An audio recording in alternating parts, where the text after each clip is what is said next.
Hello students, very very good morning to all of you. बच्चों कैसे हैं आप लोग? चलो, क्या देख रहे थे हम लोग? सीबीएसई 12th ईयर लॉन्ग के कोर्स में बायोलॉजी में अपनी यूनिट्स, जैसे हम लोगों ने पिछली क्लास में जेनेटिक्स एंड इवोल्यूशन के यूनिट में इवोल्यूशन वाला चैप्टर खत्म किया था। उसके बाद इससे पिछले वाली क्लास में हम लोगों ने एक न्यू चैप्टर स्टार्ट किया था। देखो, रिप्रोडक्शन इन ऑर्गेनिजम्स वाली यूनिट में थर्ड चैप्टर स्टार्ट किया था, ह्यूमन रिप्रोडक्शन, जिसके बारे में हम लोग कल स्टार्ट कर चुके थे और हमने इंट्रो लिया था। तो आज हम लोग आगे देखते हैं।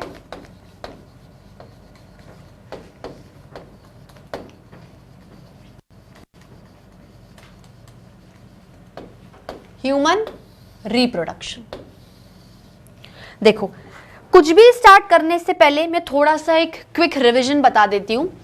रिप्रोडक्शन का मतलब क्या होता है? हम ह्यूमन के रिप्रोडक्शन के बारे में बात कर रहे हैं। तो ह्यूमंस में जो रिप्रोडक्शन हम लोग डिस्कस करेंगे वो है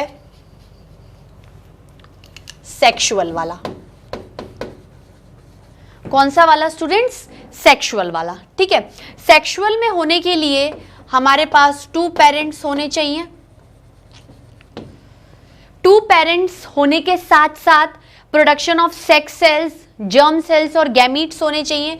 तो इन 2 पेरेंट्स में एक पेरेंट मेल होगा और एक पेरेंट फीमेल होगा। ठीक है, मेल के अंदर जैसे मेल है तो मेल क्या रोल प्ले कर रहा है? मेल गैमीट प्रोड्यूस करने का रोल प्ले कर रहा है। फीमेल बॉडी क्या कर रही है? फीमेल गैमेट प्रोड्यूस कर रही है। पर कैसे कर रही है? क्योंकि मेल के अंदर well develop mail reproductive system होता है, फीमेल के अंदर well develop female reproductive system होता है। उस बेसिस पर मेल रिप्रोडक्टिव सिस्टम के अंदर मेल रिप्रोडक्टिव ऑर्गन्स होते हैं और वो मेल गैमेट को प्रोड्यूस करते हैं। सिमिलरली फीमेल रिप्रोडक्टिव सिस्टम के अंदर फीमेल रिप्रोडक्टिव ऑर्गन्स होते हैं जो कि फीमेल गैमेट को प्रोड्यूस करते हैं। ये आपके पास है मेल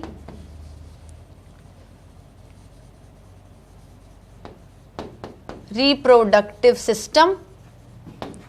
ठीक है, उसके अंदर क्या आएंगे? Male reproductive organs. कोई भी सिस्टम कभी भी एक ऑर्गन का नहीं बना होता, सिस्टम बहुत सारे ऑर्गन्स का बना होता है जो साइमल्टेनियसली कोऑर्डिनेटिंग वर्क कर कर इस सिस्टम के लिए काम करते हैं। अगर मेल रिप्रोडक्टिव सिस्टम के अंदर ऑर्गन्स हैं तो वो मेल गैमेट मतलब मेल के लिए काम करेंगे। They never work for female, या वो कोई डाइजेशन का काम नहीं करेंगे, रेस्पिरेशन का काम नहीं करेंगे, क्योंकि हमारी ह्यूमन बॉडी एक ऑर्गन सिस्टम लेवल वाली बॉडी है। तो हमारे पास वेरियस सिस्टम को प्रोसीड करने के लिए वेरियस ऑर्गन्स हैं जो कि पर्टिकुलर ऑर्गन जिस काम के लिए बना हुआ है वही वो काम परफॉर्म करता है। ठीक है, तो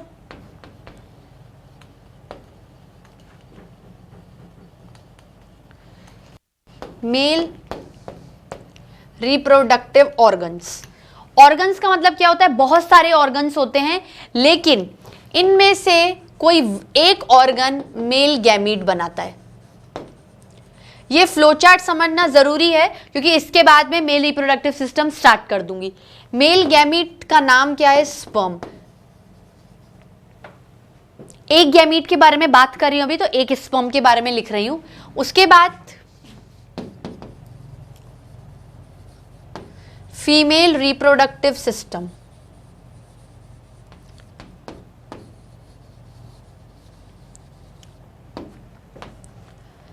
इसके अंदर क्या होंगे?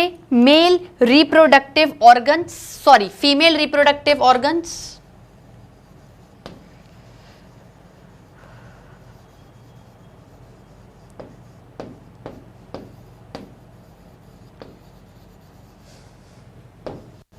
क्या बनाते हैं?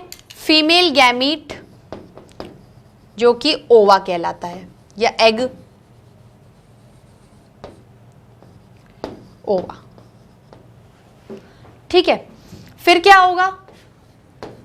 स्पर्म ओवा के साथ फर्टिलाइज करेगा।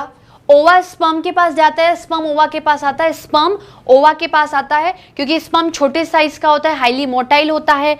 ओवा स्पर्म के कंपैरिजन में साइज में बड़ा होता है, स्टेशनरी होता है। ठीक है, क्या बनता है? Single celled zygote. Single celled zygote, और मैंने कल भी बताया था क्योंकि ये गैमीट है तो ये हैप्लॉइड है एन और क्या बनाएगा? 2n। फिर जायगोट, फिर जायगोट क्या? एक सेल है, उसके बाद डिवाइड करके एम्ब्रियो बनाएगा, mass of cell, ball of cell. फिर ये सेल्स क्या होंगे, डिफ्रेंशिएट हो जाएंगे, इनमें जर्म लेयर्स आएंगी, एक्टोडर्म, मीजोडर्म, एंडोडर्म। ठीक है,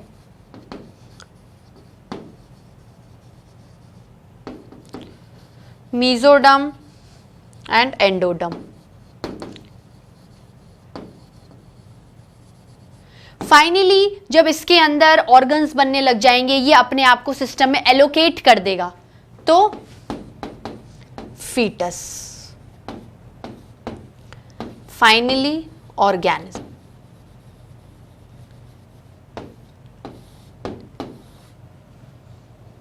ठीक है स्टूडेंट्स, बात क्लियर हुई? इतनी बात समझ में आई आपको? हैप्लॉइड डिप्लॉइड का कॉन्सेप्ट भी समझ में आ गया होगा कल, कि हमारी बॉडी के जो जनरलाइज सेल्स होते हैं उन्हें सोमेटिक सेल्स बोलते हैं, वो डिप्लॉइड होते हैं, उनमें double the sets of chromosome होता है।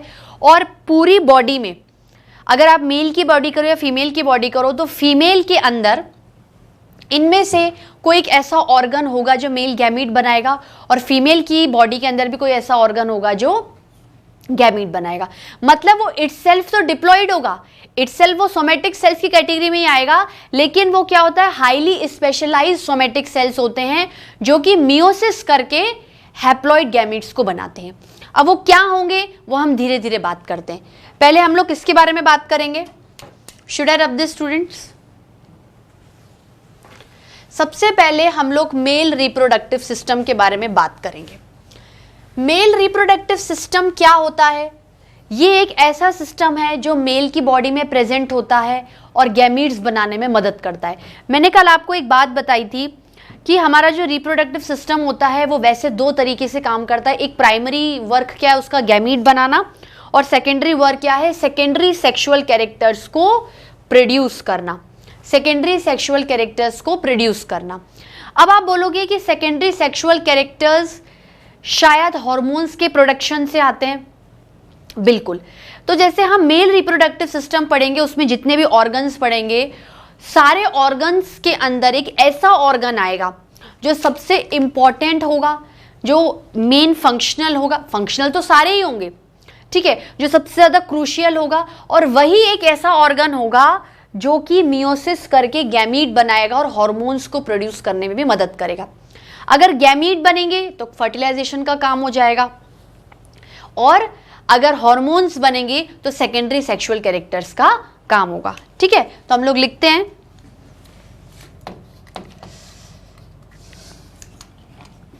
पहले आप हेडिंग डालो mail reproductive system.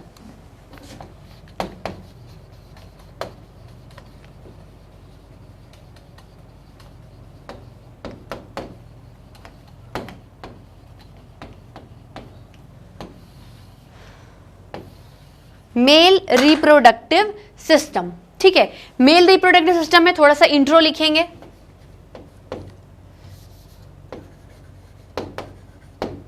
It is a well developed system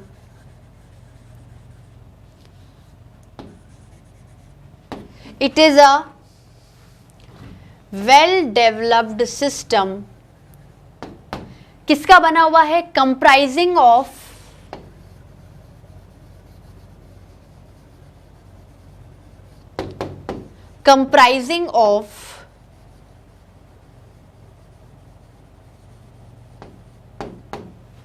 reproductive organs, ठीक है। तो अगर अपन इसको सिंपल वे में समझें, तो सपोज करो ये सिस्टम है,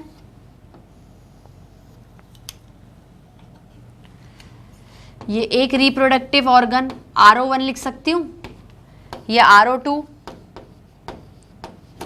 ये RO3, ऐसे सपोज करो। अभी तो डायग्राम बनाएंगे हम लोग, ठीक है।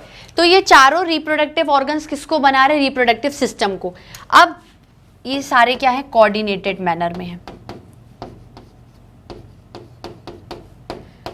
ये भले ही अपना काम सेपरेट सेपरेट भी करेंगे, ये चारों मिलकर भी काम करेंगे, लेकिन इनका काम क्या है, इनका फंक्शन क्या है?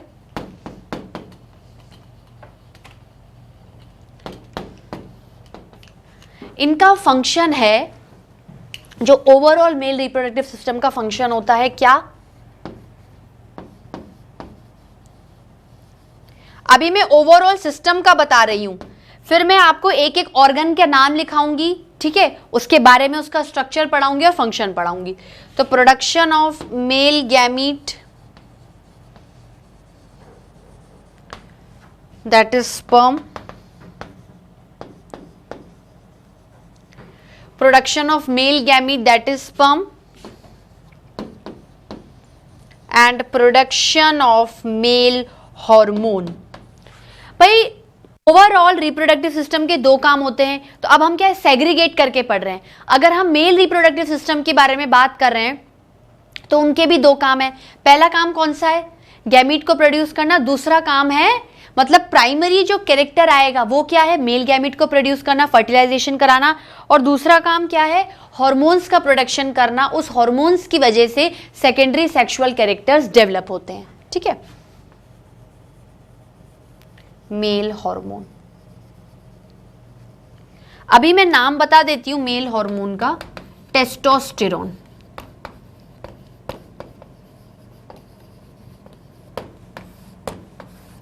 बहुत इंपॉर्टेंट है, नीट में काफी बार इस पे क्वेश्चन पूछा गया है। अच्छा, ह्यूमन रिप्रोडक्शन का वेटेज क्या है, 5 क्वेश्चन नीट में हमेशा आते ही आते हैं, ठीक है। अब चूंकि ये सिस्टम है तो ये ऑर्गन्स का बना हुआ है, चूंकि ये सिस्टम है तो ये ऑर्गन्स का बना हुआ होगा, और कैसे ऑर्गन्स का बना हुआ होगा वो देखते हैं।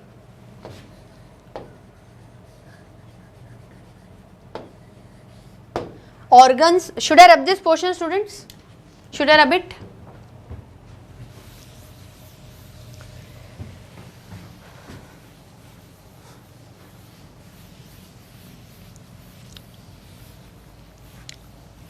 देखो,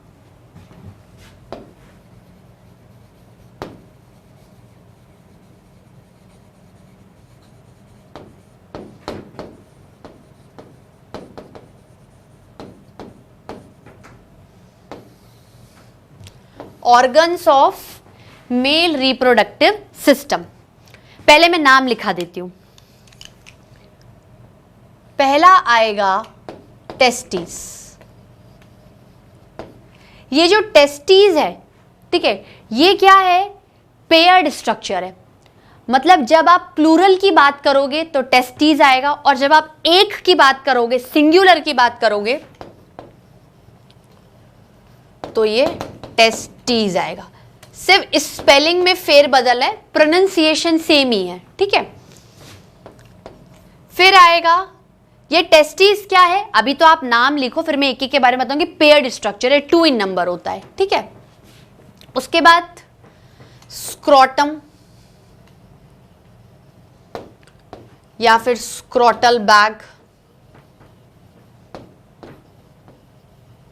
ठीक है।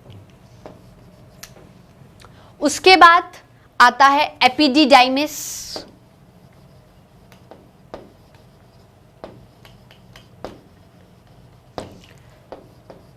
एपिडिडाइमिस के बाद आता है वासा डेफरेंस,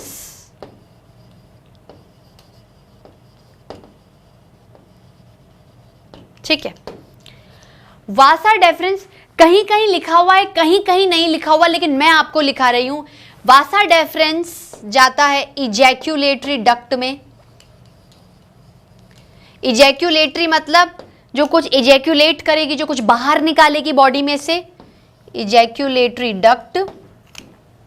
उसके बाद इजैक्यूलेटरी डक्ट के बाद आता है यूरिथ्रा, जो कि इजैक्यूलेटरी डक्ट में खुलता है, और ये इजैक्यूलेटरी डक्ट और यूरिथ्रा फाइनली ओपन होती है पेनिस में, ठीक है। तो ये क्या है, आपके मेल रिप्रोडक्टिव सिस्टम के ऑर्गन्स हैं।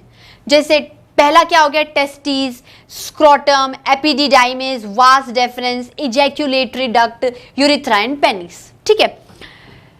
इन ऑर्गन्स को अच्छे से काम करवाने के लिए, असिस्टेंस देने के लिए कुछ रिप्रोडक्टिव ग्लैंड्स भी मौजूद हैं, जो अपने सिक्रीशंस को पैदा करके छोड़कर इनका काम क्या करते हैं, इजी बनाते हैं। अब ये काम तो जब देखेंगे तब पता चलेगा। जैसे डाइजेस्टिव सिस्टम में ऑर्गन्स थे, आपके माउथ थे, स्टमक थे, इंटेस्टाइन थे, लेकिन आपके पास कुछ एसेसरी डाइजेस्टिव ग्लैंड्स भी थे, जैसे सलाइवरी ग्लैंड्स हो गए थे, लिवर हो गया था, पैंक्रियाज हो गया था। ये क्या कर रहे थे, आपके डाइजेस्टिव जो मेन ऑर्गन से उनको हेल्प कर रहे थे, उनके बोलते ना काम को आसान बना रहे थे, थोड़ी सी उनकी असिस्टेंस कर रहे थे उनका। ठीक है, तो other reproductive glands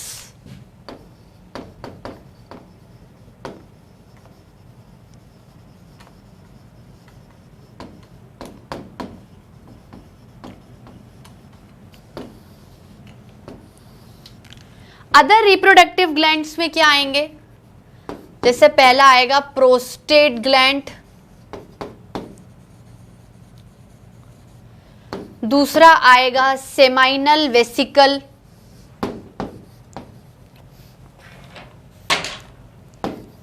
seminal vesicle, ठीक है, और तीसरा आएगा काउपर्स या bulbo urethral gland.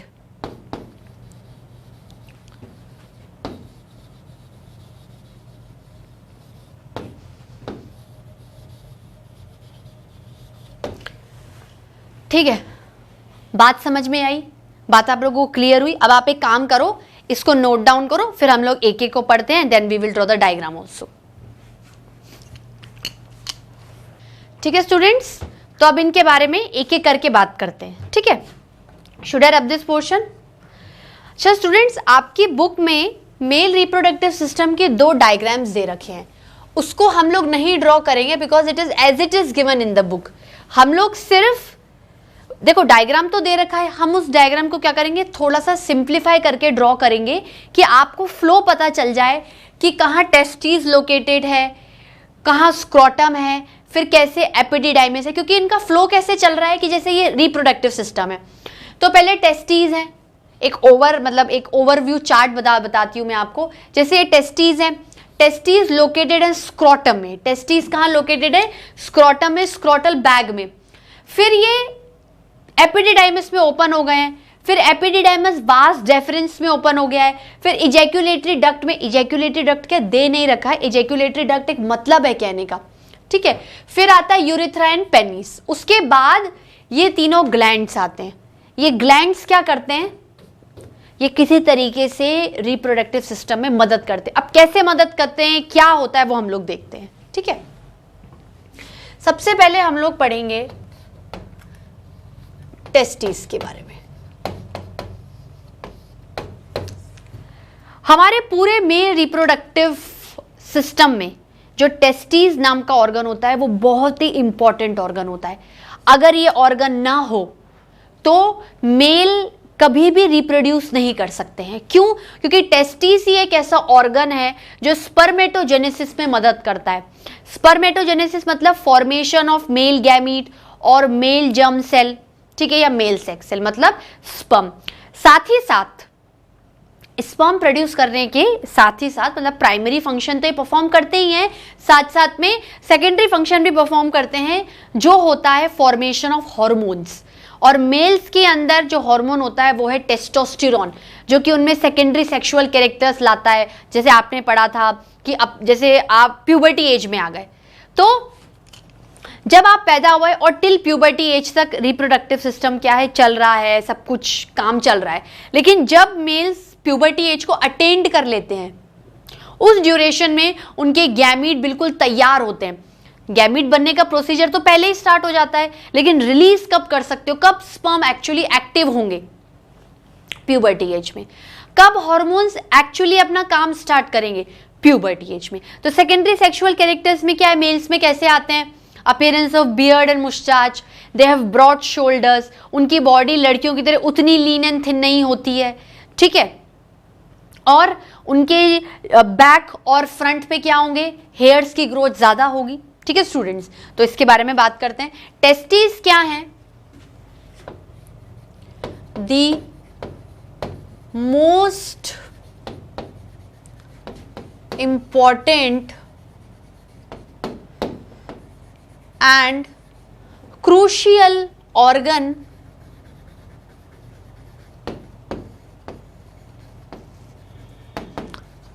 for this system।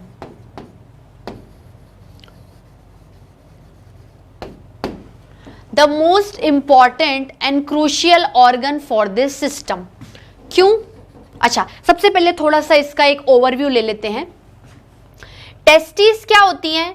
Testis paired structures होती हैं। पेयर्ड स्ट्रक्चर्स का मतलब क्या होता है? जो कि जोड़े में प्रेजेंट होती है, मतलब 2 इन नंबर।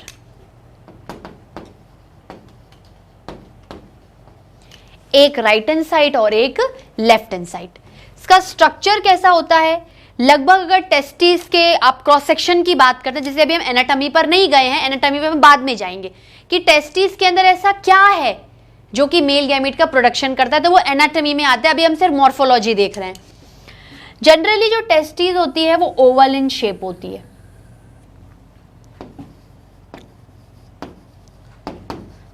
देखो स्टूडेंट्स, बायो पढ़ने का सबसे आसान तरीका यही है कि आप कोई भी चीज अगर देख रहे हो, जैसे आपने कोई भी ऑर्गन देखा, तो सबसे पहले आप क्या करो, उसका डायग्राम बना लो।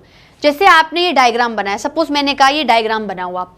अब आपको नहीं पता कि मैं टेस्टिस के बारे में बता रही हूं या मैं कौन सा चीज बता रही हूं, मैंने आपको सिर्फ एक डायग्राम बनाया, ठीक है। और डायग्राम बनाने के बाद मैंने आपसे बोला कि आप इसकी मॉर्फोलॉजी को डिफाइन करो। मैंने आपको एनाटॉमी के बारे में नहीं बताया है।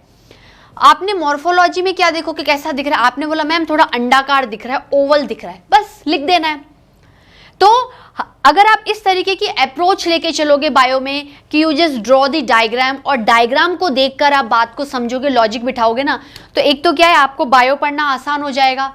और जैसे कभी कभी आप रिवीजन करते हो ना, तो रिवीजन के टाइम पे क्या है, आपको खुद ब खुद डायग्राम देख के उस दिन की बात समझ में आ जाएगी कि मैंने क्यों ओवल इन शेप बोला था, ठीक है। अब क्या है, ओवल इन शेप होते हैं। अब कोई भी चीज अगर प्रेजेंट होगी तो उसका क्या डायमेंशंस भी होंगे, तो टेस्टिस के भी डायमेंशंस होते हैं। 4 to 5 सेंटीमीटर इन लेंथ और 2 to 3 सेंटीमीटर इन विड्थ। मतलब लंबाई में टेस्टिस, अगर अपन एक टेस्ट, चलो मान लो मैं एक टेस्टिस की बात कर रही हूं, I am talking about singular, तो एक टेस्टिस की लेंथ कितनी होती है, 4 to 5 centimetre in length and 2 to 3 centimetre इन लंबाई, 4 से 5 सेंटीमीटर है, चौड़ाई 2 से 3 सेंटीमीटर है, ठीक है। Should I rub this portion students? Should I rub it?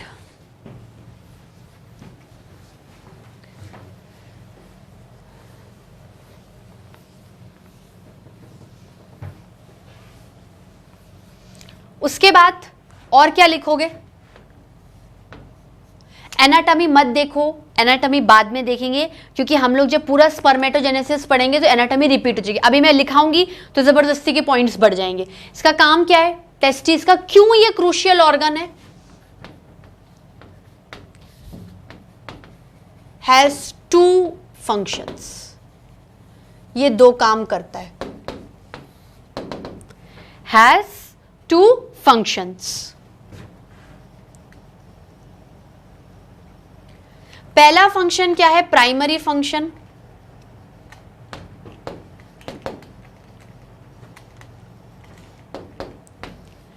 Primary function क्या है, spermatogenesis, formation of male gamete that is sperm.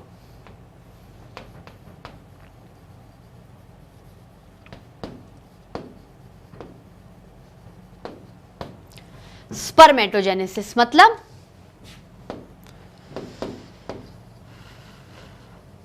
Formation of sperms. एक स्पर्म तो बनेगा नहीं, बहुत सारे स्पर्म्स बनेंगे।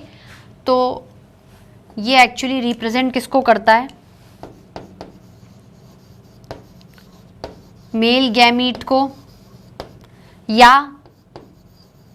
मेल सेक्स सेल को। अगर आप एक स्पर्म की बात करोगे तो यही लिखोगे आप, या फिर मेल जर्म सेल।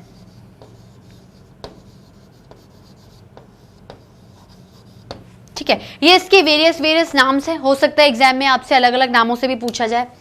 ये आपके टेस्टिस का प्राइमरी फंक्शन है। दूसरा फंक्शन क्या है,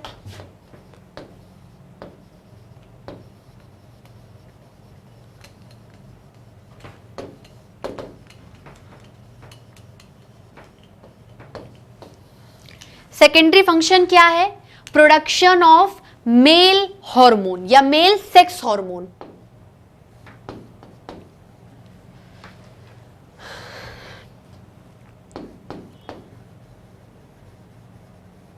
या आप इसको इस तरीके से लिखो, फॉर्मेशन एंड सिक्रीशन। ठीक है, बनाना और छोड़ना, formation and releasing of male sex hormone. क्यों कहा? क्योंकि ये बॉडी में सेक्सुअल कैरेक्टर्स को अराइज करता है।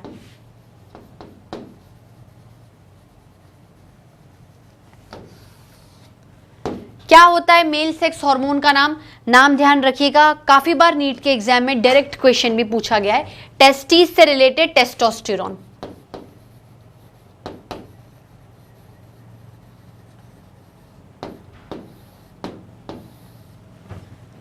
ठीक है स्टूडेंट्स, ये क्या काम करता है? देखो, हार्मोन का फंक्शन अभी इतना डीप में नहीं है, वो हम लोग नीट के सिलेबस में पढ़ेंगे। लेकिन टेस्टोस्टेरोन का वैसे फंक्शन क्या है? अपीयरेंस या सेकेंडरी सेक्सुअल कैरेक्टर्स को अराइज करना। तो हम लोग क्या कह सकते हैं? Arising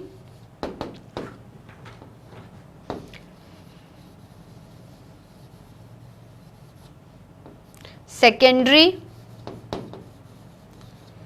sexual characters in males। ठीक है, ये क्या रहा आपके टेस्टिस का काम। अब हम लोग इसके बारे में बात करते हैं।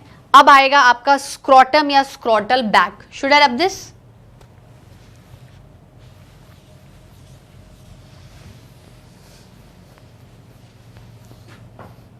दूसरा क्या है आपका? Scrotum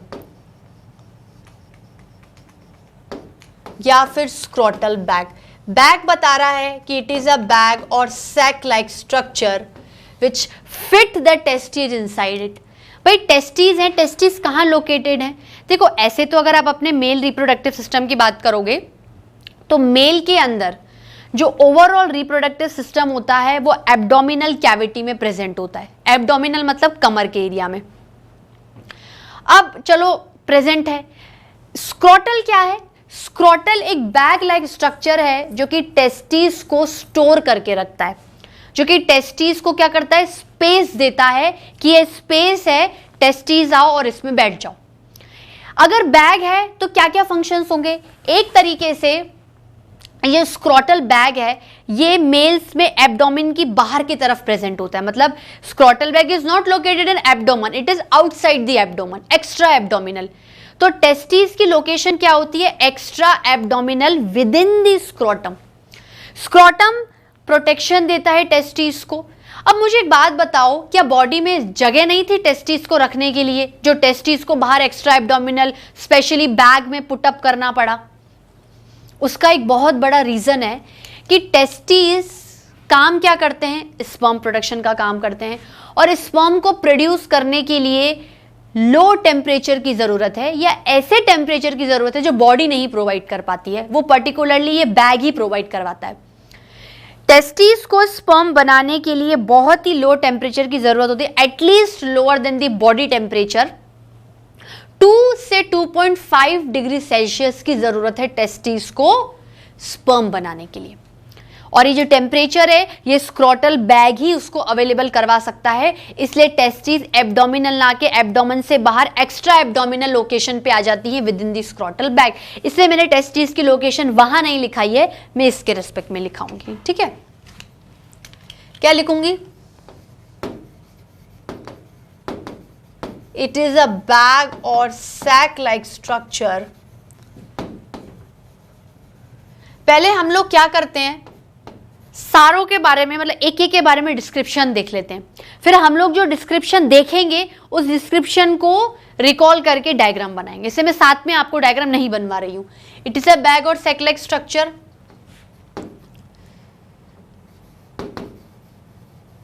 allow testis to fit inside it.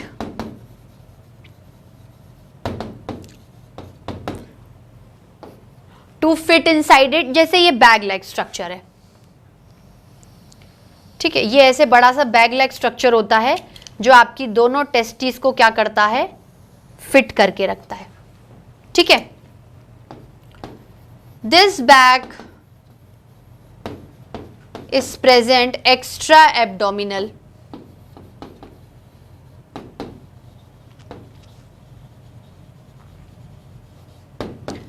so location of testes is also extra abdominal.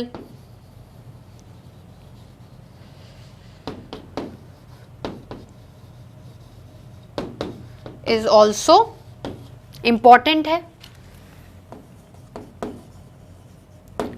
extra abdominal.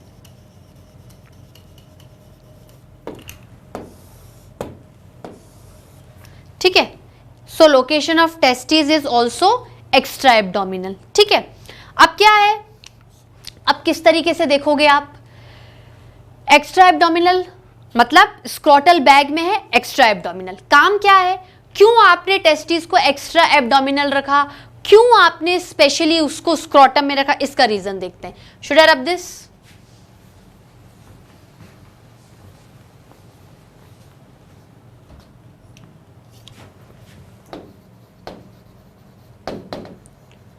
why testes inside scrotal bag?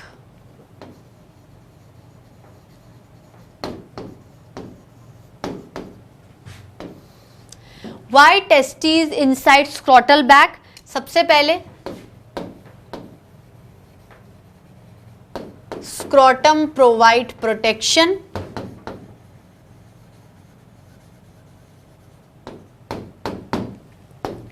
Scrotum provide protection, और इसके साथ साथ और क्या करेगा, provide that optimum temperature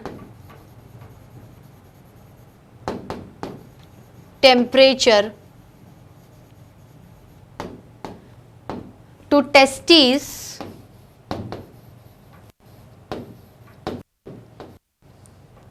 for carrying out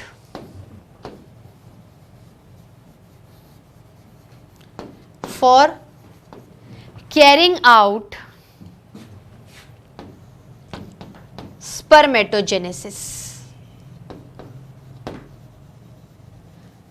ठीक है। मतलब और कितना टेम्परेचर मिलता है, 2 से 2.5 डिग्री सेल्सियस। कहने का क्या मतलब है कि this is the scrotum bag.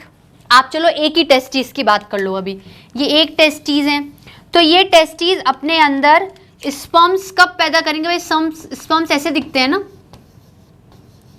जब स्क्रोटम बैग इनको 2 से 2.5 डिग्री सेल्सियस टेम्परेचर प्रोवाइड कर पाएगा। हो सकता है ये टेम्परेचर बॉडी नहीं प्रोवाइड करवा पाती हो, इसलिए ये बॉडी से बाहर थोड़ा एक्स्ट्रा एब्डोमिनली बाहर की तरफ बैग में प्रेजेंट होते हैं, ठीक है। ये बात हो गई। अब should I rub this portion, अब देखो स्क्रोटम बैग और टेस्टिस का डायग्राम बन गया है, सिमिलरली औरों के भी बनते जाएंगे। Should I rub this portion students, should I rub it. अब ये तो क्या थी, स्क्रोटम बैग की बात थी, उसके बाद कौन सा पोर्शन आएगा, एपिडिडाइमस।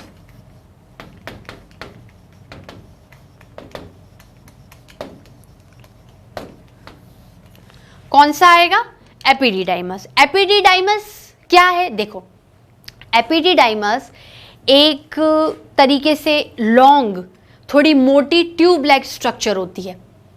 समझ में आ रहा है आपको, जैसे ये स्क्रोटल बैग है, उसके अंदर टेस्टिस है, तो बिल्कुल टेस्टिस से जुड़ी हुई, बिल्कुल टेस्टिस से जुड़ी हुई एक ऐसी लॉन्ग मोटी पाउच या ट्यूब लाइक स्ट्रक्चर होती है जो कि स्पर्म्स को टेस्टिस से रिसीव करती है और उनको स्टोर करके रखती है, ठीक है। तो क्या करूंगी मैं, क्या लिखूंगी, ऐसा लॉन्ग पाउच लाइक, पाउच का मतलब क्या होता है कि विड्थ होती है पाउच की तरह पर लंबी ट्यूब की तरह भी होती है, long pouch like structure opens from testes, opens from testes। अभी आप क्या करो, एक टेस्टिस के बारे में भी लेके चल सकते हो, जिससे कि आप कंफ्यूज नहीं हो कि भाई एक टेस्टिस है स्क्रोटल बैग। भाई बैग क्या है, पूरा ऐसे बैग है, you can not call scrotal as a paired bag. तो बैग है, उसमें दोनों टेस्टिस हैं, ठीक है, और टेस्टिस से क्या निकलते हैं, एपिडिडाइमस, ठीक है। तो टेस्टिस के विथ रिस्पेक्ट में आप चीजों को पेयर्ड कर सकते हो। भाई टेस्टिस क्या है, 2 स्ट्रक्चर्स हैं जो कि क्या प्रोड्यूस करती हैं, स्पर्म्स प्रोड्यूस करती हैं, ठीक है। तो अब you can not call epididymis, Vasa deference, ठीक है, एज अ पेयर्ड स्ट्रक्चर्स। जैसे आपकी क्या है, बुक में देखो ये डायग्राम दे रखा है, इस डायग्राम को आप देखो, उसके बाद डिसाइड करना कि पेयर्ड है या अनपेयर्ड है। देखो ये वाला डायग्राम दे रखा है, अब इस डायग्राम में क्या दे रखे हैं, 2 टेस्टिस दे रखी हैं, फाइन। अब इनको क्या समझाने के लिए इन दोनों टेस्टिस के आसपास स्क्रोटल बैग दे रखा है, पर इन्होंने टेस्टिस के अलावा किसी भी चीज को पेयर्ड नहीं कहा है। क्यों पेयर्ड नहीं कहा है, क्योंकि ये कॉमन सेंस की बात है कि यहां एक टेस्टिस है और यहां एक टेस्टिस है। स्क्रोटल बैग जनरली कैसे प्रेजेंट होता है, ऐसा प्रेजेंट होता है, यूं। तो आप उसको कह सकते हो, अगर आप उसके बीच में एक पार्टीशन बना के देखो तो आप कह सकते हो कि स्क्रोटल बैग क्या पेयर्ड है, पर ये बैग क्या ऐसे होता है, इसमें आप दोनों टेस्टिस को क्या कर देते हो, फिट कर देते हो, ठीक है। अब आप डायग्राम को, इस डायग्राम को मत बनाओ, ये डायग्राम बना हुआ है बुक में, आप इसको सिर्फ देखो ध्यान से, अपनी एनसीईआरटी खोल लो। तो टेस्टिस है, ठीक है। अब टेस्टिस के बाहर आपको ऐसा मोटा सा स्ट्रक्चर दिखेगा, एपिडिडाइमस। क्या दिखेगा स्टूडेंट्स, एपिडिडाइमस। एपिडिडाइमस से जुड़ी हुई होगी आपकी वास डेफरेंस। अब ये जो चीज आपको यहां दिख रही है, ये जो चीज आपको यहां दिख रही है, ये चीज यहां पर भी दिख रही है, दोनों तरफ दिख रही है ना। पर ये थोड़ी है कि दोनों टेस्टिस हैं वो दोनों जुड़ी हुई होंगी, इजैकुलेटरी डक्ट निकलेगी, नहीं।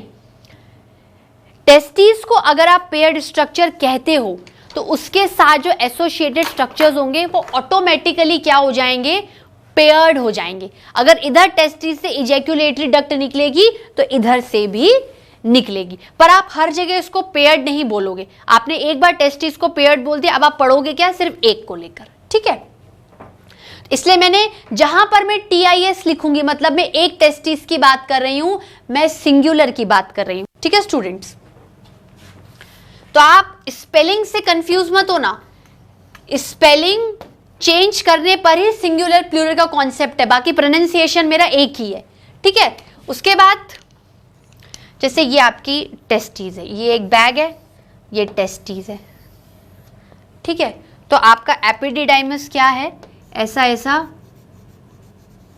Long pouch tube like structure है जो बिल्कुल टेस्टिस के लगालग खुलता है, और टेस्टिस के भी जहां टेस्टिस खत्म हुई है वहीं आपका एपिडिडाइमस खुल गया है। तो क्या करेगा, ये जो भी स्पर्म्स टेस्टिस प्रोड्यूस करती हैं उनको क्या करता है, रिसीव करके स्टोर करके रखता है, ठीक है। तो इसको अपन लिख लेते हैं, इट एक्चुअली receives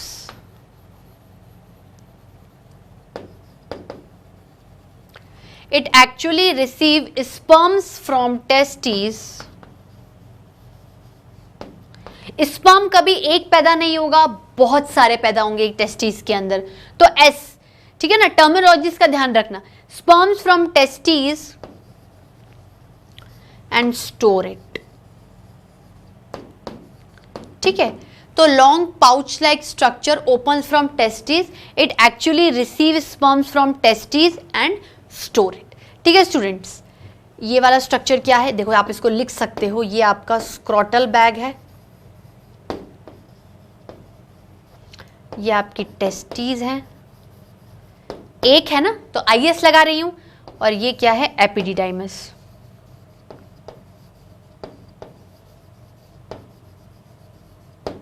ठीक है स्टूडेंट्स। इसको नोट डाउन कर लो, इसको नोट डाउन कर लो, फिर अपन वास डिफरेंस देखते हैं, ठीक है स्टूडेंट्स।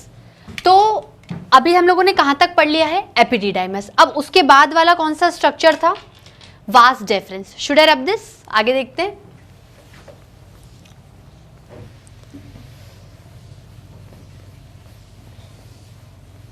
देखो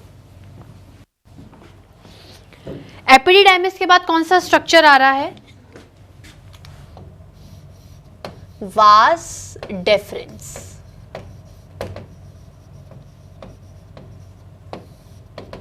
वास डेफरेंस क्या है आपके हिसाब से? वास डेफरेंस क्या है? देखो, epididymis opens into a long thin tube-like structure called vas deferens।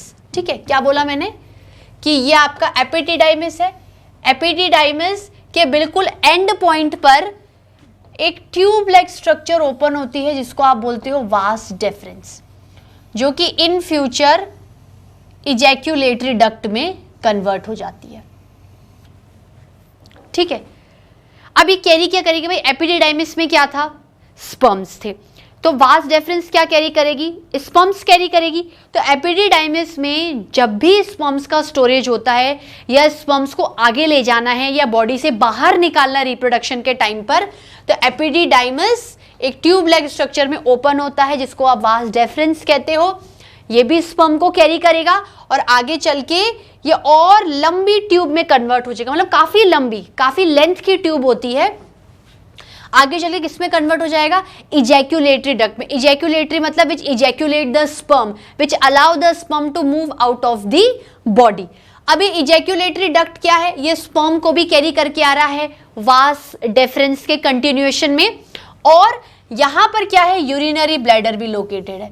यहां पर क्या है? आपका यूरिनरी ब्लैडर भी लोकेटेड है मेल्स का। तो यूरिनरी ब्लैडर से एक लॉन्ग ट्यूब लाइक स्ट्रक्चर निकलती है जिसको आप यूरिथ्रा कहते हो। ये यूरिथ्रा भी क्या होती है? इजैक्यूलेटरी डक्ट के साथ मिलकर एक कॉमन डक्ट बना लेती है। ठीक है, जैसे मिल गई और ये कॉमन डक्ट मिल गई। ठीक है, अब फाइनली आप कहोगे क्या कि ये वास डेफरेंस है, ये इजैक्यूलेटरी डक्ट है, यूरिनरी ब्लैडर से यूरिथ्रा आती है और फाइनली वो आगे चलकर किस में चली जाती है? आगे चल के वो पेनीज में चली जाती है। ठीक है, तो यूरिथ्रा क्या है? जैसे मैंने आपको एक्सक्रीटरी सिस्टम पढ़ाया था, तो यूरिथ्रा क्या था? यूरिथ्रा आपका मेल्स में लॉन्ग ट्यूब लाइक स्ट्रक्चर होता है जो कि एक तरीके से जेनाइटो यूरिनरी स्ट्रक्चर की तरह बिहेव करता है। मतलब ये यूरिथ्रा स्पर्म्स को भी बॉडी से बाहर निकालने में मदद करेगा और यूरिन को भी बॉडी से बाहर निकालने में मदद करेगा। मतलब यूरिथ्रा कॉमन पैसेज के साथ साथ ड्यूअल फंक्शन परफॉर्म करता है। एक तरीके से जेनाइटो यूरिनरी ट्रैक्ट कह सकते हैं आप इसको, कि जेनाइटल की तरह भी बिहेव कर रहा है। ठीक है, ये आपके मेल गैमीट को निकालने में मदद कर रहा है और यूरिन के पैसेज में भी हेल्प कर रहा है। ठीक है, तो ये हो गया आपका वास डेफरेंस। इसे क्या कहोगे?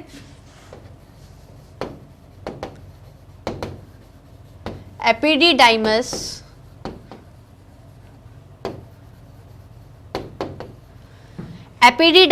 opens into a long tube-like structure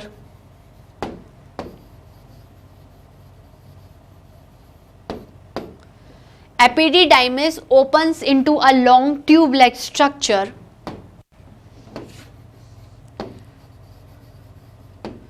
this tube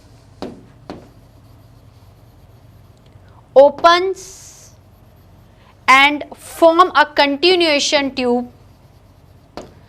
form a tube in continuation। मतलब देखो, जब वास डेफरेंस आपके इजैक्यूलेटरी डक्ट में बना तो कहीं पर कोई भी ब्रेकर या फिर डिसकंटिन्यू नहीं है, ये कंटिन्यूएशन में इजैक्यूलेटरी डक्ट में कन्वर्ट हो गया है। Form a tube in continuation,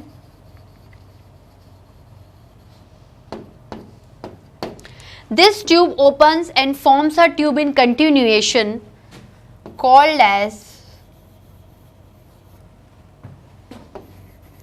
ejaculatory duct। ejaculatory duct मतलब ऐसी डक्ट जो कुछ इजैक्यूलेट करेगी, कुछ बाहर निकालेगी।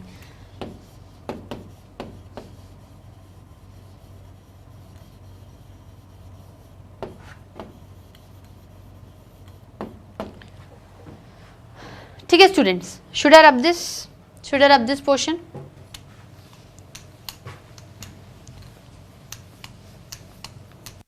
अब क्या है? वास डेफरेंस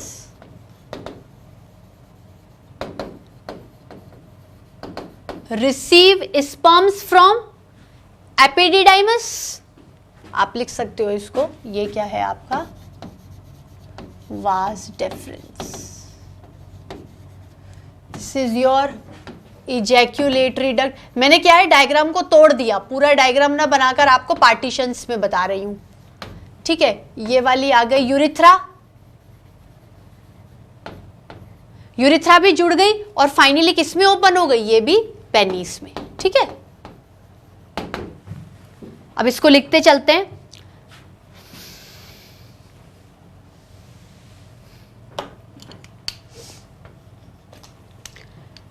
वास डेफरेंस समझ में आ रहा है स्टूडेंट्स? डायग्राम को देखते चलो और लिखते चलो। ये इतनी सारी एक एक पॉइंट नहीं दिया गया बुक में, लेकिन इसको सिंप्लीफाई करने के लिए हम लोग इसको सेपरेट लिख रहे हैं। तो vas deferens receive sperms from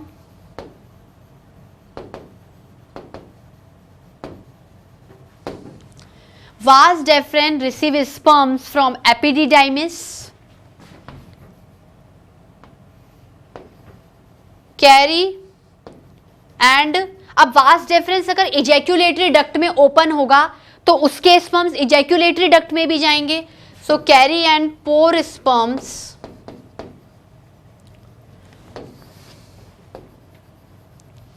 inside ejaculatory duct,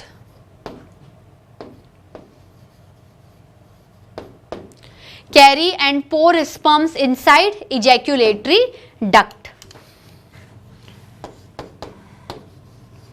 This duct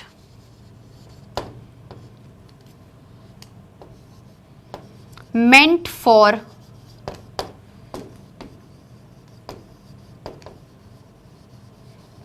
ejaculation of sperms outside the male body.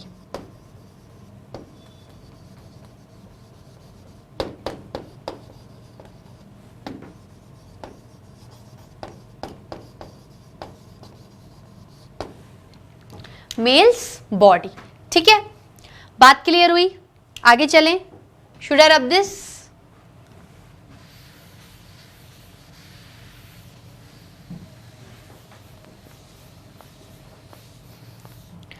अब आगे urethra.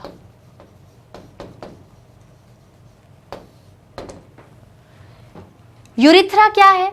Urethra is a long tube like structure which actually a part of excretory system. भाई mail का जो excretory system होता है urinary bladder, उसके urinary bladder के नीचे से एक लॉन्ग ट्यूब लाइक स्ट्रक्चर निकलती है जिसे यूरिथ्रा बोलते हैं।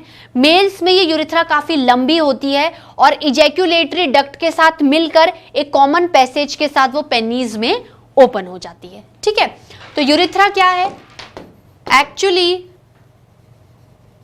मतलब यूरिथ्रा क्या है, एक्सक्रीटरी सिस्टम का भी पार्ट हो जाती है और आपके रिप्रोडक्टिव सिस्टम का भी पार्ट हो जाती है। तो यूरिथ्रा को एक जेनिटो यूरिनरी ट्रैक्ट भी कहते हैं, ठीक है। Actually part of excretory system मतलब for the passage of urine,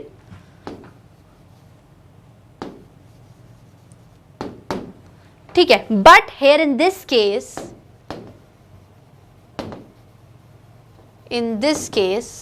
या चलो इस तरीके से भी मत लिखो, आप ऐसे लिखो कि it emerges as a long tube like structure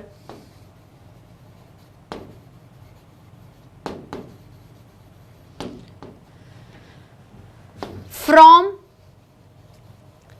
urinary bladder. मतलब एक्चुअल ओरिजिन क्या है, एक्चुअली एक्सक्रीटरी सिस्टम से है तो उसी के ही किसी पार्ट से निकलेगी। So it emerges as a long tube like structure from urinary bladder, ठीक है। ब्लैडर मतलब एक ऐसे बैग लाइक स्ट्रक्चर है जिसमें से यूरिथ्रा निकली, लॉन्ग ट्यूब लाइक स्ट्रक्चर, और इजैक्यूलेटरी डक्ट के साथ मिल गई और कॉमन पैसेज बनाकर पेनिस में क्या हो गई, ओपन हो गई। यही सेम स्ट्रक्चर आपकी बुक में भी दिखाया गया है, ठीक है। तो actually part of excretory system emerges as a long tube like structure from urinary bladder. मैं वापस से यहां लिख देती हूं,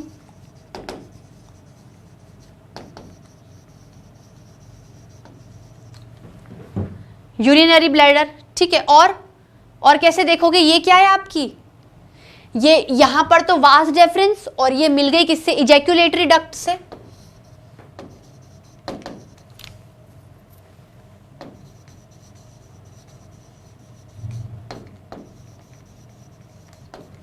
ठीक है, इजैक्यूलेटरी डक्ट के साथ ये क्या है आपके ब्लैडर की यूरिथ्रा, और ये कॉमन पैसेज से ये पेनीज में जाकर खुल गई।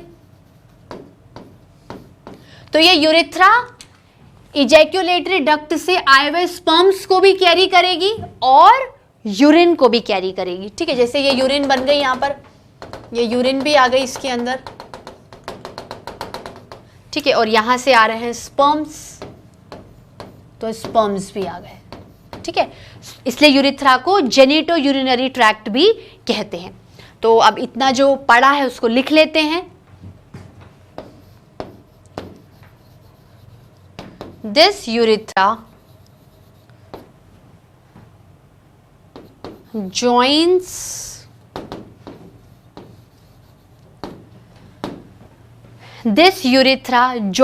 with the coming ejaculatory duct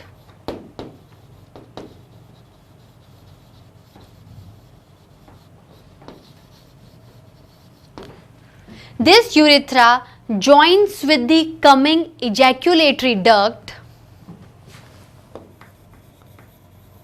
and then मतलब उसके बाद, जुड़ने के बाद, and then forms a common tube like structure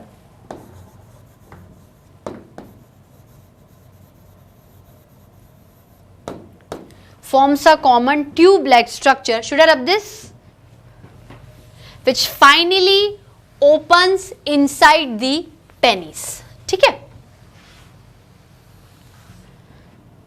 Then forms a common tube-like structure which opens inside penis, ठीक है। अब इसके बारे में ये ब्रैकेट में लिखेंगे, इंपॉर्टेंट है, पूछा भी जाता है।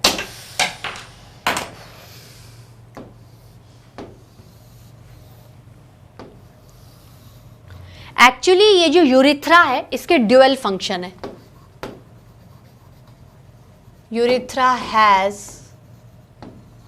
Dual function.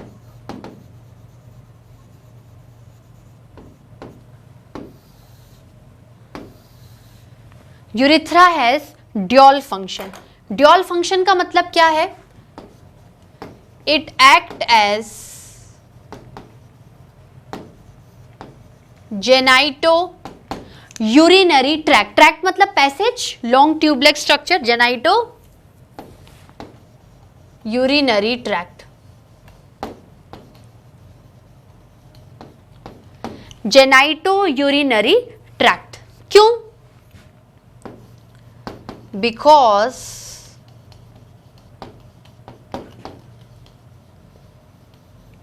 It carries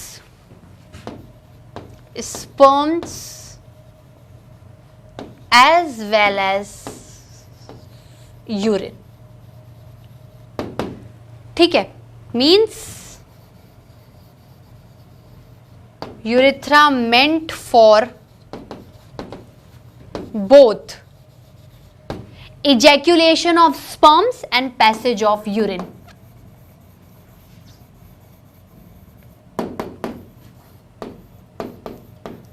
Sperms and passage of urine.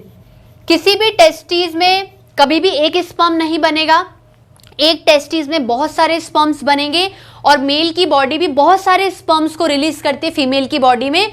वो बात अलग है कि कोई एक ही स्पर्म ओवा को फर्टिलाइज करता है। ठीक है, इसके बारे में डीप में बहुत कुछ है, पर एनसीईआरटी लेवल पे जितना है उतना ही बता रही हूँ। जो अपना नीट का सिलेबस आएगा उसमें फिर एक चीज़ क्या हो जाएगी, थोड़ी सी हर चीज़ के 20% एक्स्ट्रा हो जाएगी। तो अभी आपका प्योर एनसीईआरटी पे चल रहा है, जहाँ पर मुझे 1 या 2% एक्स्ट्रा लगता है, मैं आपको बता रही हूँ। तो urethra meant for both ejaculation of sperm and passage of urine. ठीक है students, should I rub this? Should I rub this portion? अब एक लास्ट स्ट्रक्चर कौन सा, ये पूरा करके ही जाएंगे। कौन सा पढ़ेंगे हम लोग? पेनिस। ठीक है, हेडिंग डालो।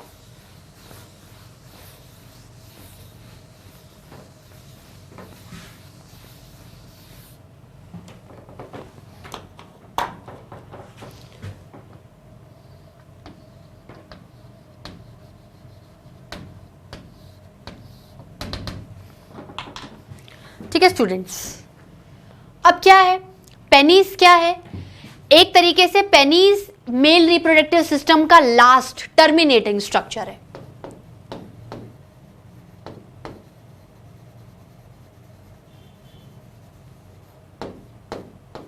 Last terminating structure. ठीक है, लास्ट टर्मिनेटिंग स्ट्रक्चर में ये एक मस्क्यूलर कॉप्युलेटरी ऑर्गन है। कॉप्युलेटरी ऑर्गन मतलब एक्चुअली रिप्रोडक्शन में, ठीक है, कॉप्युलेशन में, कंसीविंग में आपका क्या है, पेनिस का ही सबसे बड़ा रोल है। देखो बाकी जो भी ऑर्गन्स हैं वो बॉडी के इनसाइड हैं, you are not able to see, but penis are visible from outside. तो जो मेन कॉप्युलेटरी ऑर्गन है, जो एक्चुअली मेल की बॉडी में से स्पर्म्स को निकाल के फीमेल की बॉडी में इंजेक्ट करेगा, वो कौन सा है? ये वाला ऑर्गन है। ठीक है, तो मस्कुलर मतलब मसल्स का बना हुआ है, मस्कुलर कॉप्युलेटरी ऑर्गन। कॉप्युलेटरी मतलब कॉप्युलेशन में मदद करना, फर्टिलाइजेशन में मदद करना।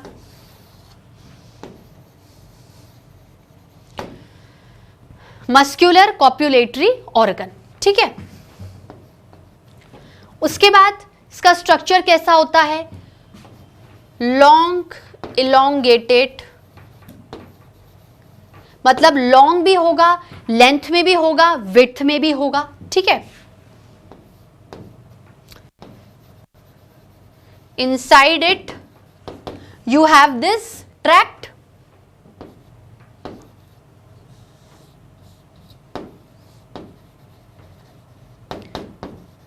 urinary tract is present, मतलब along with this urethra which is behaving as a genitourinary tract, penis के साथ क्या करेगी? पैसेज ऑफ यूरिन में भी मदद करती है और स्पर्म्स को बाहर निकालने में भी हेल्प करती है। इस तरीके से आपको स्ट्रक्चर नजर आएगा, लॉन्ग इलोंगेटेड। ठीक है, इसके अंदर ये ट्यूब पास होगी, जेनाइटोयूरिनरी ट्रैक्ट। इसलिए यूरिथ्रा मेल्स में क्या होती है? लॉन्गर होती है इन कंपैरिजन टू फीमेल्स। ठीक है, और अपन कह सकते हैं कि पेनिस का जो लास्ट वाला पोर्शन होता है, जो बिल्कुल इन्वायरमेंट में एक्सपोज होता है, वो क्या होता है? थोड़ा इलोंगेटेड एंड सर्कुलर, जिसको आप ग्लांस पेनिस भी कहते हो। ठीक है, क्या कहोगे आप? The last portion of penis is lobulated. Lobulated मतलब थोड़ा घुमावदार, जैसे ये लॉन्ग पेनिस आ रही है तो एंड में जाकर क्या हो जाएगा?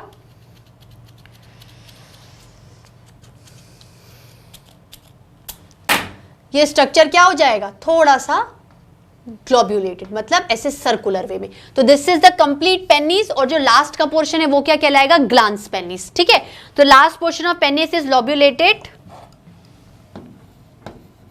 Called as glans penis.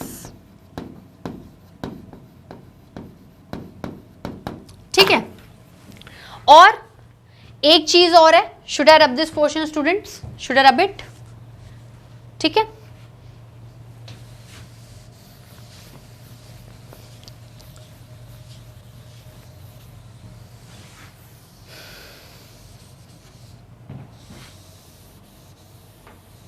is lobulated, called as glans penis. ठीक है स्टूडेंट्स, अब एक चीज और जो एक्स्ट्रा बतानी है वो क्या है कि इस ग्लांस पेनिस के ऊपर, भाई ग्लांस पेनिस की अपनी स्किन है, पर उस स्किन के ऊपर भी एक और फोल्ड ऑफ स्किन प्रेजेंट होता है जिसे फोर स्किन कहते हैं। ठीक है, ये मतलब अराउंड द ग्लांस पेनिस, मतलब जो ग्लांस पेनिस है उसकी अपनी एक स्किन है, लेकिन उसके ऊपर एक और स्किन प्रेजेंट होती है जिसको फोर स्किन कहते हैं। तो क्या कहेंगे? On glans penis four skin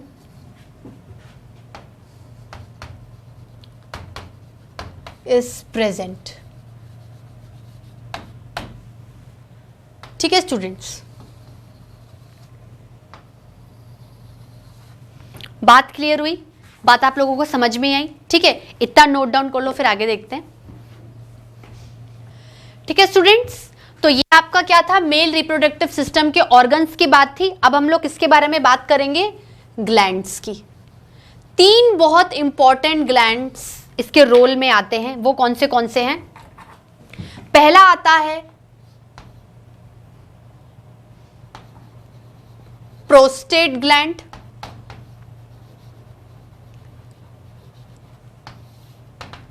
prostate gland क्या है? देखो, प्रोस्टेट ग्लैंड में ये ग्लैंड्स होते क्या हैं?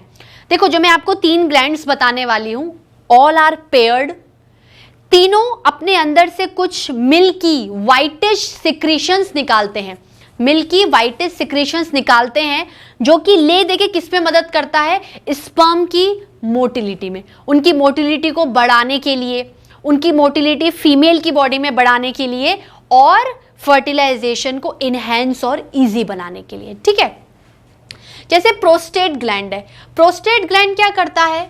प्रोड्यूस मिल्की सिक्रीशन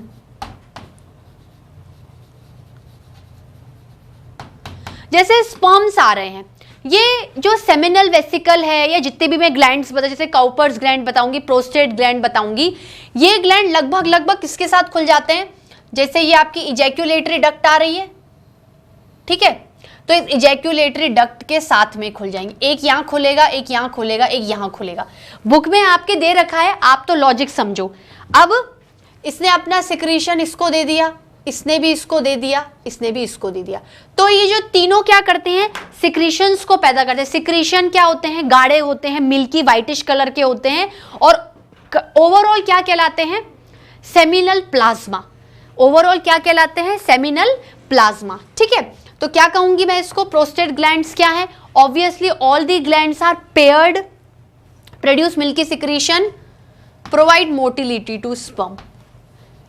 जैसे यहां से स्पर्म्स आ रहे हैं इजैक्यूलेटरी डक्ट से, अब इजैक्यूलेटरी डक्ट को यूरिथ्रा के साथ मिलकर स्पर्म्स को बाहर निकालना है, तो मोटिलिटी को बढ़ाने के लिए, उनकी स्पीड को बढ़ाने के लिए, भाई तैर के जाएंगे ना, तो उनको क्या करते हैं? मीडियम प्रोवाइड करवाते हैं मिल्की सिक्रीशंस की फॉर्म में, और ये सिक्रीशन कौन सिक्रीट करता है? ग्लैंड सिक्रीट करते हैं। ठीक है, तो प्रोवाइड मोटिलिटी।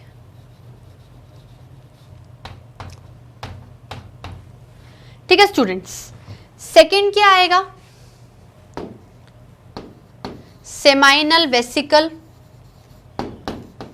इनके सिक्रीशन किस में मदद करते हैं? Motility of sperm inside females body.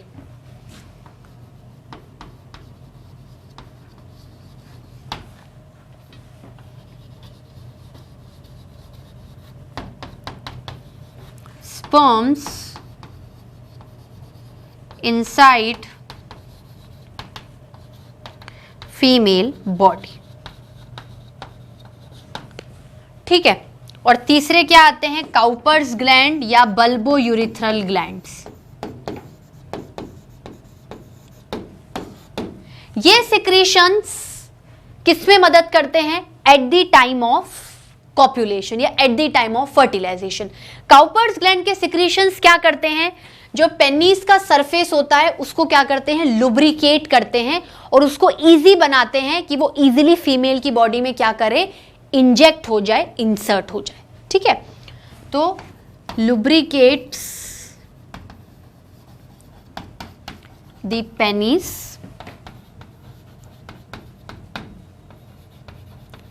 And allow it's easy, बच्चों नीचे दिख रहा है, कोई दिक्कत तो नहीं आ रही है?